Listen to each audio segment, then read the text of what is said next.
అన్న natural star Nani గారి movie trailer release అయింది కదా, అవును, అది ఎలా ఉందన్న? మామూలుగా లేదు.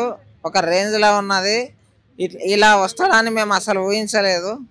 ఆ ఒక కాకుల కథ అంటే ఒక జాతిని ఎంత అవమానించి ఉండొచ్చు.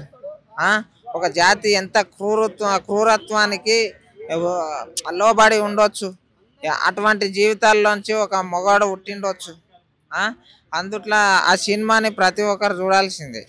అన్న ఇప్పుడు లంచ్ కొడక అని ఆ, ట్రైలర్ లోనే రిలీజ్ చేశారు. ఆ. చిన్నపిల్లలు వీళ్ళందరూ ఉంటారు, అట్లాంటి డైలాగ్ పెట్టడం కరెక్ట్ అంటారా? ఎప్పుడు ఫ్యామిలీ పరంగా మంచి మంచి మూవీస్ తీసే నాని అన్న ఒక లంచ్ కొడక అనే ఒక పదాన్ని చేర్చుకున్నాడు అంటే ఒకటి ఆలోచన చేయండి. ఆ? ఆయన ఆ కథకు తగ్గట్టుగా ఉంటుంది కాబట్టే తీసుకున్నాడు. ఆ? లేకపోతే తీస్తాడా?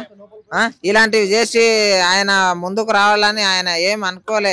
ఆయన సినిమాలు నడవకొచ్చినా నడుస్తూనే ఉన్నాయి, ప్రతి సినిమా నడుస్తున్నది. అటువంటిది ఒక స్టోరీ, ఒక క్రియేటివిటీ ఏంటంటే ఒకటి చూపించాలని అనుకుంటున్నారు.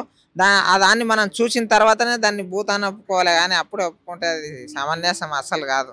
ఈ సినిమాతో న్యాచురల్ స్టార్ నాని గారు టాప్ 5 హీరోస్ లోగా మారిపోతాడు అంటారా? పక్కా బరాబర్ మారుతాడు. అసలు ఏమిటిది, KGF 1 ఫస్ట్ వచ్చినప్పుడు అసలు ఆ హీరో ఎవరో తెలియదు. స్టోరీ లాక్కొని వచ్చింది. ఒక సినిమా చూస్తే గోల్డ్ మైన్స్ లా అసలు ఎట్లా ఉంటుంది, ఏం కథ అనేది, వాళ్ళ బాధలు, వాళ్ళకు ఒక మొగాడు ఎట్లా వస్తాడు, ఒక కాపాడడానికి ఒక దేవుడు వచ్చినట్టు. ఇప్పుడు ఇక్కడ కూడా ఒక కాకులు లాంటి జాతికి ఒక మొగాడు నేనుండా అనొచ్చు. కొడుకంటే వాళ్ళ ఇప్పుడు ఫ్యామిలీ ప్రాబ్లమ్స్, కొంతమంది లేడీస్ ఎట్లా బతుకుతుంటారు దాన్ని బట్టి ఉండొచ్చు, లేకపోతే ఆయనను అవమానించి ఉండొచ్చు, జాతిని అవమానించి ఉండొచ్చు.